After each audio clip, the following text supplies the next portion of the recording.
दुसरा मुद्दा जो या पुस्तकात तुम्हाला वाचायला मिळणार नाही, परंतु मला तो अतिशय गंभीर वाटतो, तो स्थानिक मंडळीच्या संबंधित आहे. मंडळीचं स्वातंत्र्य, मंडळीची स्वायत्तता, जर मराठीत तुम्हाला लिहायचं असेल तर मंडळीचं स्वातंत्र्य इंग्रजीमध्ये जर लिहायचं असेल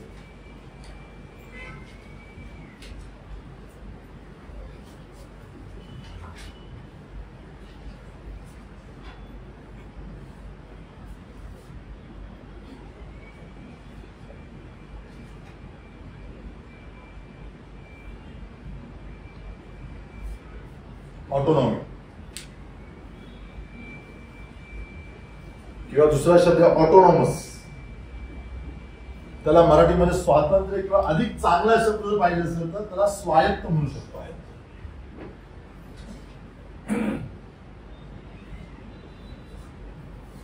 स्वायत्त संस्था तुम्ही ऐकता,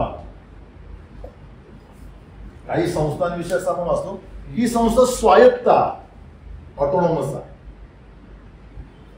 पवित्र शास्त्रामध्ये हा शब्द आम्हाला जास्त नव्या करारात पाहायलाच मिळत नाही, परंतु नव्या कराराचा व्यवस्थित अभ्यास केला स्थानिक मंडळांचा तर मंडळीचं कॅरेक्टर हे आहे, मंडळी स्वतंत्र आहे, मंडळी शरीर आहे आणि त्याचबरोबर मंडळी कशी आहे, मंडळी स्वतंत्र किंवा स्वायत्त आहे. ऑटोनॉमी किंवा ऑटोनॉमस या शब्द हा ग्रीक शब्द, हा ग्रीकच शब्द आहे, त्याला इंग्रजीमध्ये तसाच ठेवलेला आहे.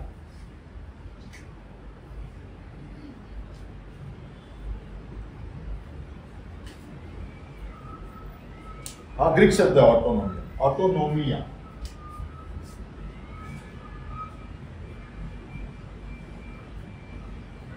याचे 3 अर्थ इंग्रजी ऑक्सफर्ड डिक्शनरी मध्ये आम्हाला पाहायला मिळतात. पहिला अर्थ असा आहे की अशी संस्था की जिला स्वतःचे कायदे बनवण्याचा अधिकार, त्याचा अर्थ आहे ऑटोनॉमी किंवा ऑटोनॉमस. दुसरा अर्थ स्वतःच्या नियमाने चाललेली संस्था किंवा चाललेला देश. आपण भारताला म्हणू शकतो, भारताला स्वतःचे कायदे आहेत, स्वतःची राज्यघटना आहे. तिसरा अर्थ की बाह्य नियंत्रणापासून आणि प्रभावापासून मुक्त असणारा देश किंवा संस्था.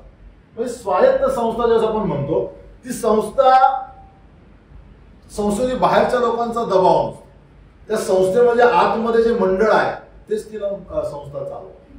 तर पहिले 2 जे अर्थ आहेत ते मंडळीला लागू पडत नाही. तिसरा जो अर्थ आहे बाह्य नियंत्रण आणि प्रभावापासून मुक्त असणारी संस्था म्हणजे मंडळी. मंडळी ऑटोनॉमस आहे, याचा अर्थ मंडळीवरती बाह्य कुठल्याही संस्थेचं नियंत्रण नाही, कुठल्याही व्यक्तीचा प्रभाव मंडळीवरती नाही. उदाहरणार्थ पळवा मंडळी आपण घेतो, ह्या मंडळीचं कामकाज मंडळीतील बंधू ज्याला मंडळीतील वडील लोकांच्या द्वारा चालू. बाहेरची कुठली संस्था आम्हाला सांगत नाही की असं करा, बाहेरचा कुठला बिशप आम्हाला सांगू शकत नाही, जरी ते बिशप असते मोठ्या चर्च, की तुम्ही अशा अशा प्रकारे तुमच्या मंडळीची व्यवस्था करा किंवा मंडळीमध्ये अशा प्रकारे तुम्ही काय करा, कार्यक्रम चालू करा, नाही सांगत. माझ्या मंडळीच्या आत्मिक उन्नती करता माझ्या लोकांचं हित कशामध्ये आहे हे स्थानिक मंडळीतील पुढाऱ्यांवरती अवलंबून आहे. त्या पुढाऱ्यांनी ठरवायचं काय आहे. आम्ही कितीही छोटी मंडळी असो किंवा आमची कितीही मोठी मंडळी असो, ती स्वतंत्र शरीर आहे आणि ती स्वतंत्र आहे. मी 15 माणसांची माझी मंडळी आहे, पण उद्या 50 सभासदांच्या मंडळीचा सेवक किंवा वडील मला प्रभावित करू शकत नाही. बघा, तुम्ही तुमची मंडळी अशी चालवा, तुम्ही तुमच्या मंडळीमध्ये असं करा. तसं करणं म्हणजे एखाद्या मंडळीच्या स्वातंत्र्याचा अपमान करणं. प्रभूची मंडळी आहे, प्रत्येक स्थानिक मंडळ प्रभूच्या मंडळ्या आहेत आणि प्रत्येक मंडळीमध्ये वेगळ्या प्रकारची लोकसंख्या आहे. कुठे 50 आहे, कुठे 30 आहे. माझ्या मंडळीमध्ये 100 लोक आहेत, म्हणून मी एखाद्या छोट्या मंडळीवरती विशेष गोष्टी करता दबाव आणू शकत नाही. जर मी तसं करण्याचा प्रयत्न करतो तर मी त्या मंडळीची जी स्वायत्तता, स्वतंत्र अवस्था आहे, जी प्रभूने त्यांना दिलेली आहे, ती मी धोक्यात आणतो. मी मोठा गुन्हा करतो प्रभूच्या नियमाविरुद्ध. तर मंडळीला स्वतंत्र केलेला, उदाहरण द्यायचं झालं तर समजा आपण आपल्या कुटुंबाचं घ्या. आपले कुटुंब स्वतंत्र आहे. कोणीही कुटुंबामध्ये आम्ही एकमेकांच्या ढवळाढवळ करत नाही. आम्हाला कर्ज पाहिजे असतं कुटुंबाला, बँकेकडे जातो आपण, 15-20 लाख जे काही कर्ज घेतो. बँक नेमून बँकेने सांगितलेल्या पद्धतीने आम्ही काय करतो, EMI देतो. परंतु तो बँकेचा मॅनेजर मला सांगू शकत नाही की राशन एवढंच भरा, तुम्ही दर महिन्यात तूप घेताय, जमणार नाही तुम्हाला, EMI भरायचं, तूप घेऊ नका, मटन बिटन बंद करा, असं काही सांगू शकत नाही. बाबा तुझं काम मला EMI द्यायचं, माझं काम आहे EMI भरायचं. तू उद्या माझ्या घरामध्ये मला सांगू शकत नाही मी काय खायचं. आज हे होतं मंडळांमध्ये. जसं बँकेच्या अधिकाराला आम्ही आमच्या घरात घेऊ शकत नाही, तसं दुसऱ्या कुठल्याही मंडळीच्या बंधूला आमच्या मंडळीच्या व्यवस्थेमध्ये दखल देण्याकरता घेऊ शकत नाही. हे आज होत आहे मंडळांना. समजलं मला काय म्हणायचं? मॅनेजर सांगेल का तुम्हाला? नाही सांग. दुसरा तिराईत मंडळीतला बंधू किती मोठा प्रचारक असो, तो येऊन आमच्यावरती प्रभाव टाकू शकतो. पण हे होत आहे. माझा जोर त्याच्यावरती आहे. हे होत आहे. कदाचित त्या मंडळीतील पुढाऱ्यांना, मंडळी विश्वासणाऱ्यांना माझी मंडळी स्वतंत्र आहे हे माहीत नसेल, किंवा माहीत असूनही ज्या त्या व्यक्तीच्या प्रभावाखाली ते जास्त असते. तर आम्हाला हे समजणं आवश्यक आहे. माझी मंडळी, जसं माझं कुटुंब स्वतंत्र आहे तसंच माझी मंडळी स्वतंत्र आहे. माझा एका बंधूबरोबर खूप चांगलं रिलेशन आहे, पण त्या बंधूला माझं चांगलं रिलेशन आहे म्हणून मी त्याला मोल्ड करू शकत नाही. माझ्याप्रमाणे वाग,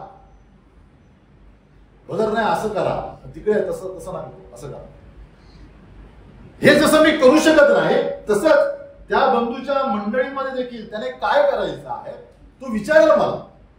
त्याच्याकरता योग्य पर्याय काय असेल पर्याय ठेवू शकतो, परंतु तू असंच कर असा दबाव माझ्याकडनं प्रत्यक्ष किंवा अप्रत्यक्ष मी देऊ शकत नाही. जर मी असं करतो तर मी मंडळीचा पहिला स्वायत्तचा नियम मी स्वतः मोडतो. जर तो माझा ऐकून तसं करतो तर तो बंधू देखील तो नियम तोडतो. तर ही जी अव्यवस्था मंडळांमध्ये निर्माण झालेली ती एकतर अनवधनाने झालेली आहे किंवा लोकांनी या तत्वाकडे दुर्लक्ष केलेलं आहे. मंडळी स्वतंत्र आहे.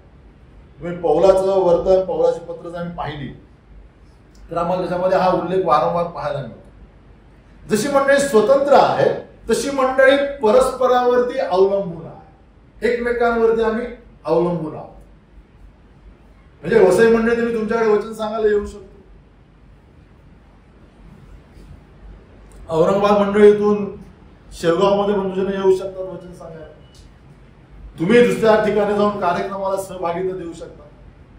हे काय आहे? एकमेकांमध्ये अवलंबून आहे. जरी एकमेकांमध्ये अवलंबून असलो तरी आम्हा प्रत्येकाला एकमेकाचं स्वातंत्र्य तोडायचा अधिकार नाही. त्याचं स्वातंत्र्य जपत आम्ही एकमेकांना सहकार्य करायचं. हे अतिशय गंभीर आणि नाजूक हा मुद्दा आहे. म्हणून हा शिकवणं आवश्यक आहे. जर चुकीच्या लोकांनी हा मुद्दा ग्रहण केला चुकीच्या पद्धतीने, मंडळी स्वतंत्र आहे फक्त एवढंच माहिती आहे, पण मंडळी एकमेकांमध्ये अवलंबून आहे हे माहित नाही. आम्ही एकमेकांवरती प्रभावित करू शकत नाही हे माहित. दियत्रपेस तसा होता. पहिले 3 योहानाच्या पत्रामध्ये आम्ही योहान लिहितो की दियत्रपेसला मी काय देईन? समज देईन. दियत्रपेस बंधुजनांना इतर लोकांशी बोलण्यास मना करत होता. माझ्या मंडळीतून तुम्ही त्या मंडळीत जायचं नाही किंवा त्या मंडळीतल्या बंधूशी तुम्ही संबंध ठेवायचा नाही. दियत्रपेस एक हुकुमशा बनला होता. स्वातंत्र्य त्याने धोक्यात आणलं. नक्कीच आम्हाला अधिकार आहे मंडळीचे पुढारी म्हणून अयोग्य व्यक्तींच्या संपर्कात माझे लोक जाऊ नये, ती दखल घेणं वडिलांची काळजी आहे. मला जर एका बंधूविषयी माहिती घ्यावी, याचे विचार, याची तत्व थोडीशी मंडळीच्या ऐक्याला धोका देणारी आहे. मी बंधूंना, माझ्या मंडळीच्या कुटुंबाला सांगू शकतो की त्या बंधूंपासून थोडस सावध राहायचं. त्यामुळे मी मंडळीचं स्वातंत्र्य धोक्यात आणत नाही, उलट मंडळीचं हित पाहतोय. पण ध्येयतर्फेचा उद्देश तो नव्हता. ध्येयतर्फेचा उद्देश वेगळा. ध्येयतर्फेसला त्या ठिकाणी आपली हुकुमशाही, आपली अधिकारशाही प्रस्थापित करायची. सांगायचा मुद्दा हा आहे की जर अपरिपक्व लोकांनी हा मुद्दा चुकीच्या पद्धतीने ग्रहण केला तर मंडळीमध्ये चुकीचं वातावरण निर्माण होऊ शकतं. मंडळी स्वतंत्र आहे, त्याचा अर्थ काय आहे त्यांना समजणं आवश्यक आहे. आणि मंडळीचं स्वातंत्र्य आम्ही कसं जपायचं ते देखील आम्हाला समजणं आवश्यक आहे. एखाद्या स्थानिक मंडळी करता दुसरी स्थानिक मंडळी सर्व प्रकारे सहकार्य करू शकते त्यांच्या आत्मिक उन्नती करता, त्या मंडळीने विनंती केल्यास. पण ते मर्यादित आपली सीमा, आपली बाउंड्री ओळखूनच आम्हाला ती गोष्ट करायची. दुसरा मुद्दा या नियमामध्ये की ज्यावेळेस हा नियम शिकवतो लोकांना वाटतं की अलीकडच्या काळातला हा मुद्दा मंडळीचं स्वातंत्र्य, याला मोठा इतिहास आहे. आणि 15व्या 16व्या शतकामध्ये आम्ही रिफॉर्मेशन विषयी वाचतो ना, मार्टिन लुथरच्या कालखंडाविषयी. त्या काळामध्ये हेच झालं, या लोकांनी त्यांचं स्वातंत्र्य जपलं. रोम किंवा रोमन कॅथलिक संप्रदायाने, रोमन कॅथलिक धर्माने एकच नियम लावून दिला होता की बायबल फक्त लॅटिन भाषेमध्ये असते. आणि आमचा पाळकच, आमचा पास्टरच किंवा आमचा फादरच काय करेल, तो वाचेल आणि त्याचा अर्थ तुम्हाला सांगेल. त्याच्याशी प्रश्न विचारायला तुम्हाला अधिकार नाही. लॅटिन भाषेमध्ये असल्यामुळे स्थानिक लोकांना वाचता येत नव्हतं. ही मोठी अडचण त्यावेळेच्या सुधारकांना कळाली. मार्टिन लुथर असेल, जॉन कॅल्विन असेल वगैरे वगैरे. यांनी काय केलं, यांनी पहिलं पाऊल उचललं ते बायबलचं स्थानिक भाषेत भाषांतर करायचं. देवाचं वचन सर्वसामान्यांना कळेल अशा भाषेमध्ये जोपर्यंत पोचणार नाही तोपर्यंत देव काय म्हणत आहे हे आम्हाला कळणार. तोपर्यंत आम्हाला पोपचंच ऐकावं लागणार, त्यांच्या कार्डिनलचंच ऐकावं लागणार. तो वर्षातून 2 वेळा एक सभा भरवायचा, सांगायचा की तुमच्या नातेवाईकांना जर स्वर्गात स्थान पाहिजे असेल तर डोनेशन द्या. आणि भली मोठी लाईन लागली जायची कैसराच्या बंगल्याच्या मागे. इतके डॉलर्स, मग तुम्हाला काय मिळेल, तुमच्या नातेवाईकांना आम्ही प्रार्थना करू. मार्टिन लुथरने गलती करायच्या पत्राचा अभ्यास केला तर असं कळालं की तारण हे कृपेने आहे, डॉलर्स नाही.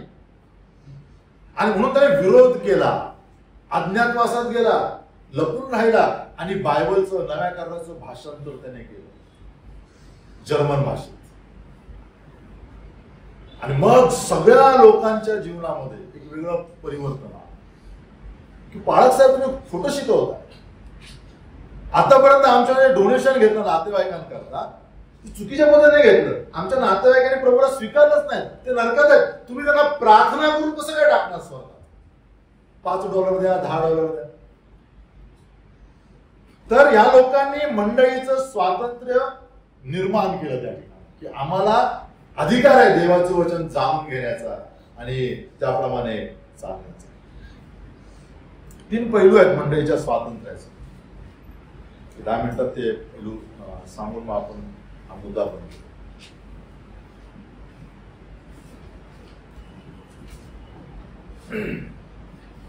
मंडळीचं जरी स्वातंत्र्य आपण म्हटलं तरी त्याचे 3 भाग आम्ही स्वातंत्र्याचे पाहू शकतो. पहिला भाग, मंडळीला सैद्धांतिक स्वातंत्र्य, डॉक्ट्रिनल ऑटोनॉमी.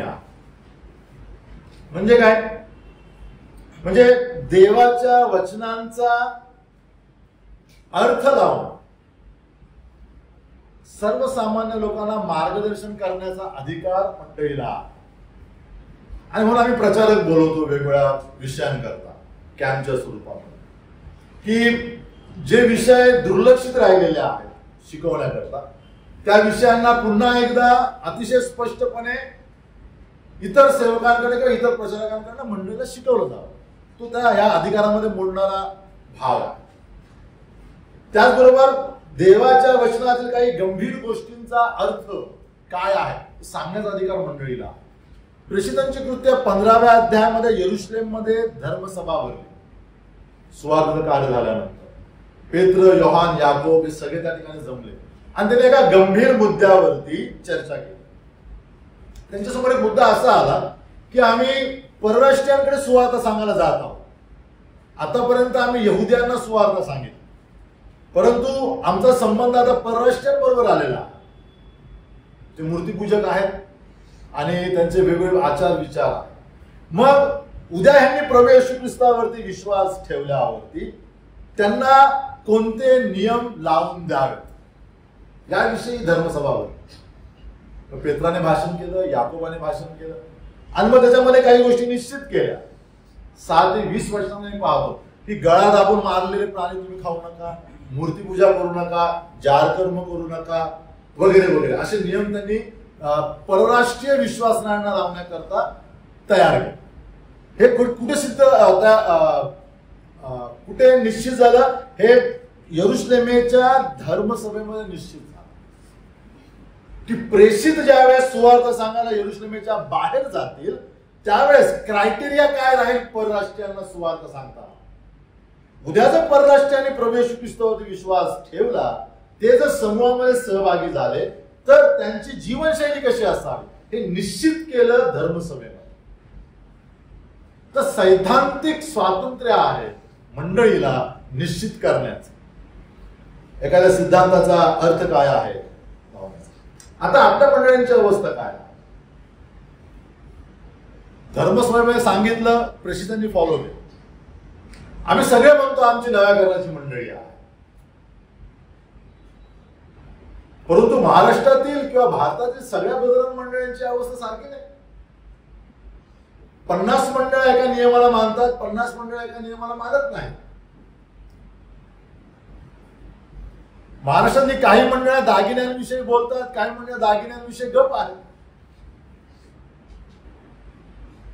मुंबईमध्ये काही मंडळ बहिणींना प्रचार करायला परवानगी देतात, काही मंडळ प्रचाराला परवानगी देत नाही.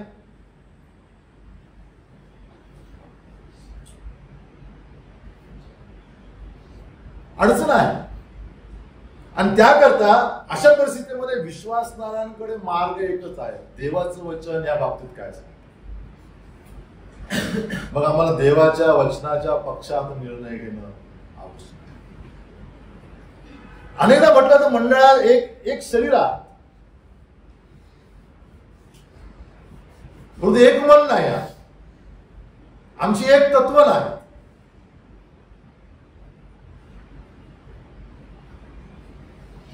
ही परिस्थिती कायम राहील. आमची जबाबदारी ही आहे की आम्ही देवाच्या नियमांना किंवा तत्वांना धरून पुढे जाणं आवश्यक आहे, की आम्ही कशा प्रकारे पुढे जाऊ याचा विचार करणं आवश्यक आहे. पहिली गोष्ट बघितली आम्ही सैद्धांतिक स्वातंत्र्य मंडळीला. दुसरी गोष्ट व्यवस्थेचं स्वातंत्र्य किंवा ऍडमिनिस्ट्रेटिव्ह ऑटोनॉमी आमच्याकडे आहे. मंडळीचे अंतर्गत कारभार कसा असावा हे ठरवण्याचा अधिकार मंडळीतील विश्वासणाऱ्यांवरती आहे.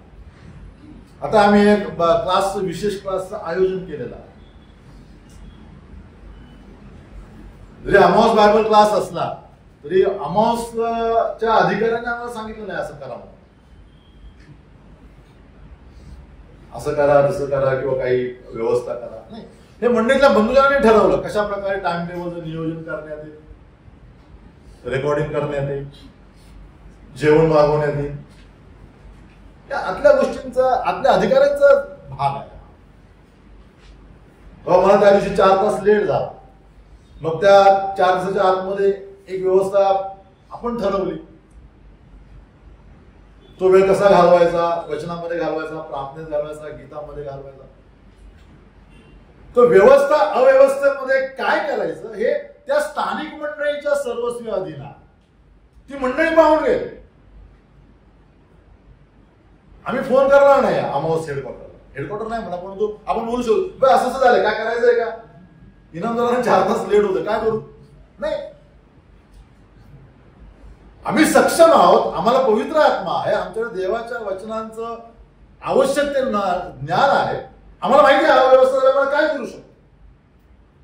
तर हे प्रशासनाचं स्वातंत्र्य मंडळीला, माझी मंडळी व्यवस्थित चालवली जावी याकरता मंडळीमध्ये वडील नेमण्याचा अधिकार मंडळीला आहे, सेवक नेमण्याचा किंवा शिक्षक नेमण्याचा अधिकार मंडळीला आहे, मंडळी करता, तरुणांकरता, बहिणींकरता, लहान लेकरांकरता काय व्यवस्था मला करता येईल सगळं ठरवण्याचा अधिकार मंडळीला. त्याला म्हटलेलं आहे व्यवस्थेचं स्वातंत्र्य किंवा ऍडमिनिस्ट्रेटिव्ह स्वातंत्र्य. तुम्ही मागच्या कालखंडामध्ये 3 वर्षापूर्वी शेगाव मिनिस्ट्री सुरू केली, मंडळीच्या अधीनचं काम आहे. मंडळीला ओझं आलं, मंडळीचा प्रस्ताव पुढे ठेवला आणि मंडळी पुढे गेली. कुठल्या ऑर्गनायझेशनचे आम्हाला सांगितलं नाही की जाऊन भाग खाली काम करा म्हणून. तर या व्यवस्थेला म्हटलेलं आहे प्रशासकीय स्वातंत्र्य. तिसरं स्वातंत्र्य आहे ते म्हणजे निर्णयाचं स्वातंत्र्य.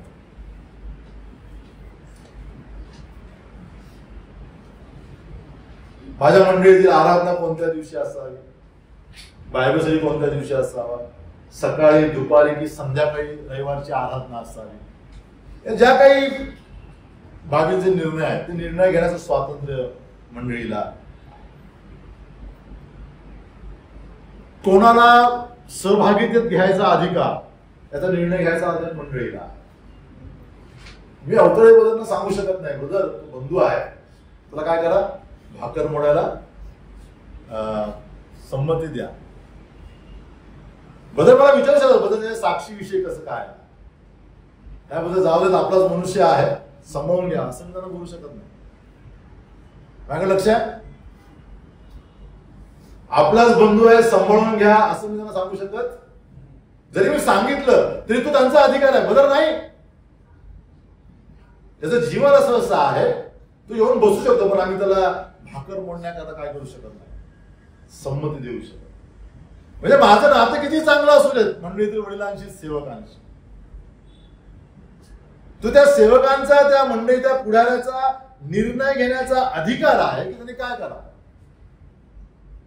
मंडळीतील पुढाऱ्याने निर्णय घेताना हेच करायचं आवश्यक आहे. जरी मला स्वातंत्र्य असलं तरी मी स्वैराचार करू शकत नाही. पौराणिक एक शब्द वापरलाय, स्वातंत्र्य म्हणजे स्वैराचार नाही. अतिशय काटेकोर पद्धतीने आम्हाला जीवन जगावं लागणार. मंडळी स्वतंत्र आहे, मंडळी स्वायत्त आहे, मंडळी ऑटोनॉमस आहे, परंतु त्याचा अर्थ असा नाही की मंडळी काहीही करू शकते. जे काही देवाच्या वचनात सांगितलेलं नाही ते करण्याचा अधिकार मंडळीला नाही. स्वातंत्र्य म्हणजे देवाच्या वचनात जे सांगितलं नाही ते करण्याचा अधिकार आहे असं नाही. अनेकदा मंडळी स्वतंत्र आहे सांगून मंडळीतील बंधुजन देवाच्या वचनात जे सांगितलेलं नाही ते करत आहे, ते करण्याचा प्रयत्न करतात. ते स्वातंत्र्य नाही. कोणत्या गोष्टी मंडळी करू शकत नाही. कलसीकराचं पत्र 1 अध्याय 17 वचन बघायला. तो सर्वांच्या पूर्वीचा आहे व त्याच्यामध्ये सर्व काही अस्तित्वात आहे.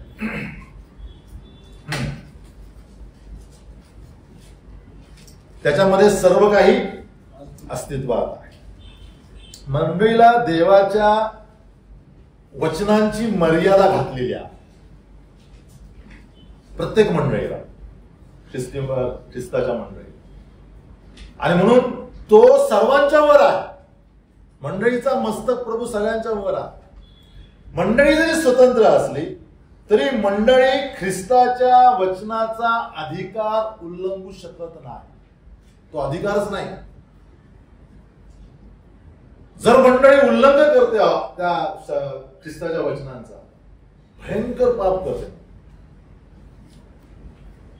मंडळी स्वतंत्र आहे हे पालपूत वापरून आम्ही ख्रिस्ताच्या वचनांना तोडू शकत नाही. कुठलेही निर्णय घेतात. मंडळी म्हणजे काय राजकीय पक्ष नाही. ह्या बंधूला खाली पाडण्याकरता, ह्या बंधूला खाली पाडण्याकरता मी एखादा निर्णय घेईन, ज्याला आपण राजकारणामध्ये शह काटशह. त्या व्यक्तीला शह देण्याकरता मी त्यांच्याच पक्षातील एखाद्या व्यक्तीला, आमदाराला फोडतो, त्याच व्यक्तीच्या मोठ्या मंत्र्याला फोडतो. हे राजकारणात चालतं. मंडळीमध्ये शह काटशह नाही. मंडळीमध्ये केवळ देवाच्या वचनांची शिस्त पालन करणं आवश्यक. मी शिस्त मोडू शकत नाही माझं स्वार्थ पूर्ण करण्याकरता. आजही होत आहे मंडळी. कालांतराने काही गोष्टी कळतील किंवा दिसतील. आम्ही कळव्याच्या बाहेर जात नाही, त्यामुळे आम्हाला माहितच नाही काय होतं. ती एक पण चांगली गोष्ट आहे, माहित नसते. जिथे ज्ञान जास्त तिथे खेद फार, सरमन म्हणतो. जास्त गोष्टी कळायला आल्या की जास्त गोष्टीचा त्रास होतो. मंडळांना स्वातंत्र्य दिलं, परंतु मंडळातील पुढाऱ्यांनी वैयक्तिक स्वार्थाकरता प्रभूच्या नियमांचं उल्लंघन केलेलं आहे. दुसरी गोष्ट आपण काय करू शकत, मंडळी देवाचं सत्य दाबू शकत नाही.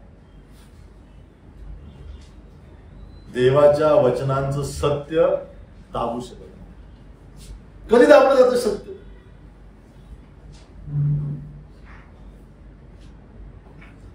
पौलाने वारंवार करीनच्या विश्वासाने मुद्दा सांगितला. करीनचं पत्र जर तुम्ही वाचलं, पहिले पत्र, तर त्यामध्ये पौल अनेक वेळा आपली बाजू मांडतो त्या ठिकाणी आणि त्यांच्या चुका देखील दाखवतो.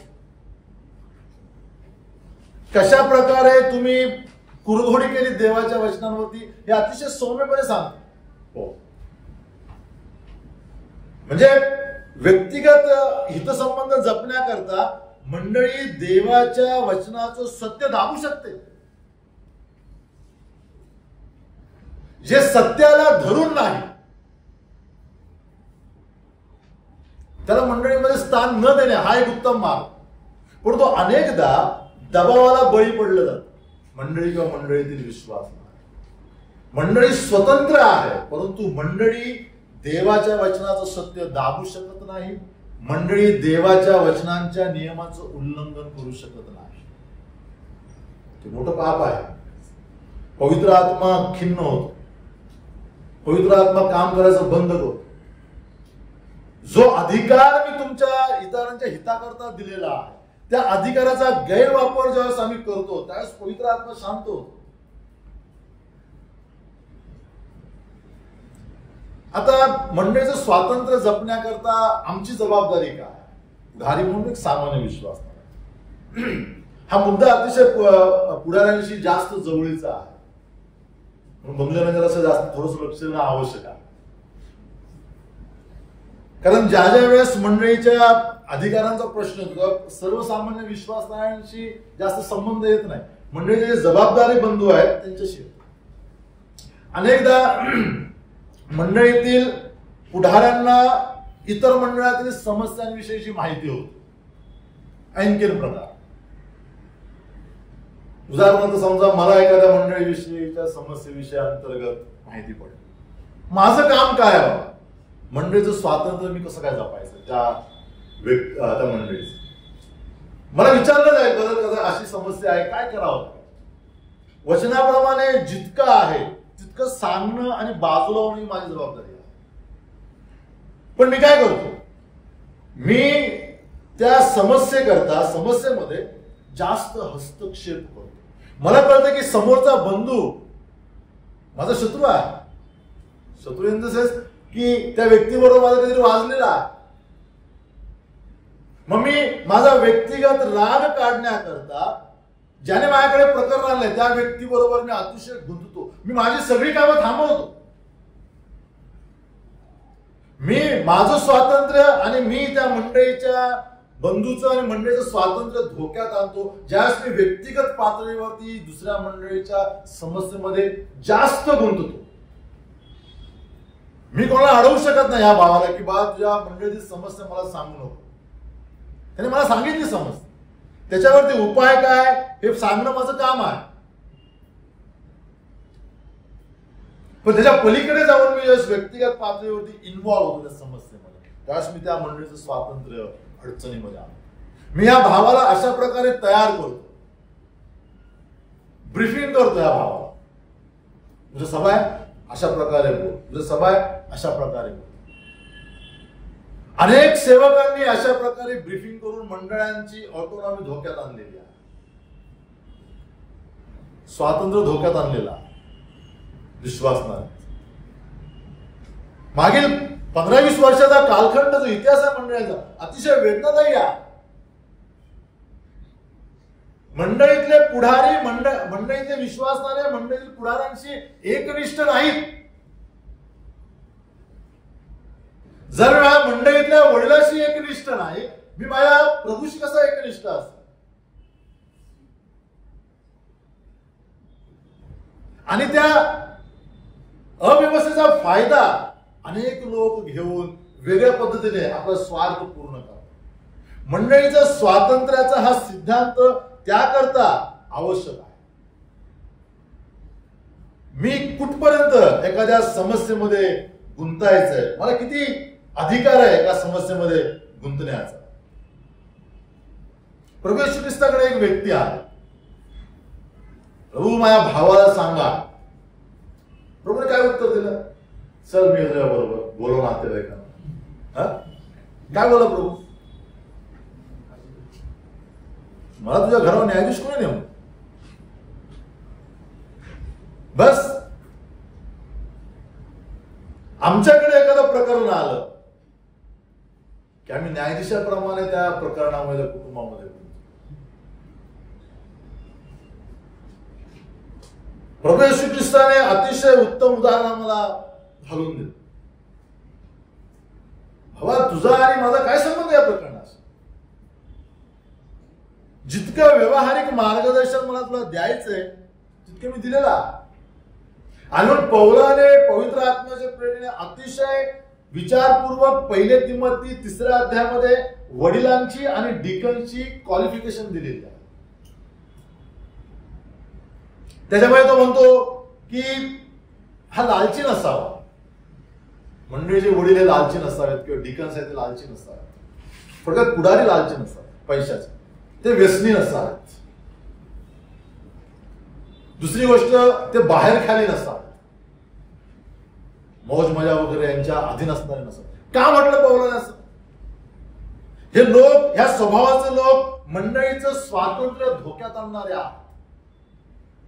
दारूच्या आहारी जाऊन, पैशाच्या मोहाच्या आहारी जाऊन, इतर लाच किंवा इतर लोभांच्या आहारी जाऊन मंडळीचं स्वातंत्र्य धोक्यात आणू शकत नाही. आणि म्हणून पुढारी कसं असावं? पुढारी या सगळ्या गोष्टींपासून अलिप्त असावा. तो लगेच कोणाच्या दबावामध्ये येणारा नसावा, एखाद्या मोहाच्या अधीन येणारा नसावा. ही पौलाने विचार करून या मुद्द्यांना समोर ठेवलेला. आमच्या पतित स्वभावाचा कल हा नेहमी इतरांच्या प्रकरणात गुंतण्याचा. आदामाचा स्वभाव काय आहे? जुना स्वभाव आमचा इतरांच्या प्रकरणामध्ये गुंतण्याकरता. तो गुंततो लोक इतरांच्या प्रकरणात, परंतु ते मंडळीच्या आरोग्याकरता घातक आहे.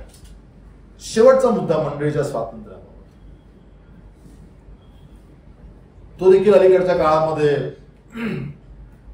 वाढलेला दिसतो किंवा अनुभव येईल. हा पुस्तकात तुम्हाला दिसणार नाही. जरी तुम्ही शोधलं तरी हा मुद्दा, हा माझ्या अनुभवातून मी सांगत आहे. ज्यावेळेस आपण बसतोय सगळे या ठिकाणी, माझ्या उपस्थितीमध्ये मी एका मंडळीचा बंधू आहे, सामान्य बंधू. जर तुम्ही एका तुमच्या मंडळीत सामान्य बंधू, आपण एका सभेमध्ये बसलो, आम्ही एका कार्यक्रमामध्ये बसलो, आपल्यापैकीच एक बंधू माझ्या मंडळीतील पुढाऱ्याविषयी अपशब्द वापरतो. काय केलं पाहिजे मी?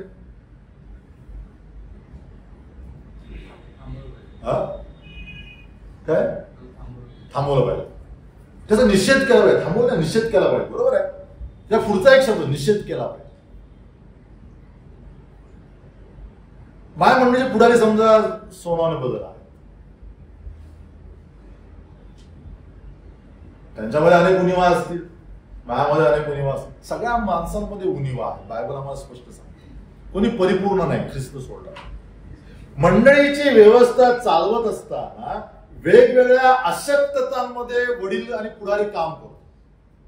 कौटुंबिक अशक्तता असेल, भावनिक अशक्तता असेल, आणि त्याचा परिणाम, त्याचा प्रभाव त्याच्या निर्णयांवरती, त्याच्या शब्दांवरती होऊ शकतो.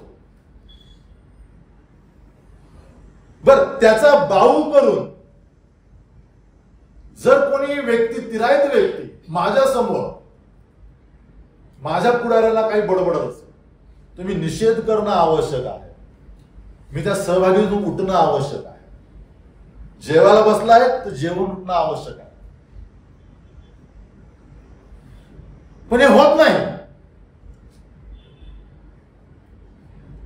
ही मंडळीची स्वातंत्र्यता धोक्यात आणलेली आहे अप्रत्यक्षपणे त्या बंधू. उद्या भारतामध्ये येऊन पाकिस्तानचा नागरिक आमचे पंतप्रधान मोदींविषयी काही बोलू शकत नाही. भले त्यांनी घेतलेल्या निर्णयांमध्ये अनेकदा आमचं नुकसान झालेलं आहे, परंतु ते कोण आहेत? ते माझ्या देशाचे पंतप्रधान आहेत. आणि त्यामुळे तू शत्रू राष्ट्रातला किंवा इतर राष्ट्रातला व्यक्ती येऊन आमच्या पंतप्रधानांना बोल, आम्ही बघून घेऊ आमचा. मला काय बोलायचं आहे ते निवडणुकीमध्ये याच्या वेळेस मी बोलेन, त्या पक्षाला मी सांगेन. तू मला सांगू शकत नाही. तीच गोष्ट आमच्या मंडळीविषयी आहे. माझ्या मंडळीतल्या पुढाऱ्याविषयी, माझ्या मंडळीतल्या जबाबदार बंधूविषयी तिसरा व्यक्ती येऊन अपशब्द वापरू शकत नाही. जर वापरलं तर आम्ही तिथून उठणं, त्याचा निषेध करणं, त्या सभेचा निषेध करणं आवश्यक. जर मी उठत नाही तर माझ्या मंडळीची स्वायत्तता त्या बंधूने प्रत्यक्षपणे काय केलेली आहे? धोक्यात आणलेली आहे. त्याला काय अधिकार आहे माझ्या मंडळीतील अव्यवस्थेविषयी बोलण्याचा? काहीच नाही. हा प्रकार आज होताना निषेध करणं आवश्यक.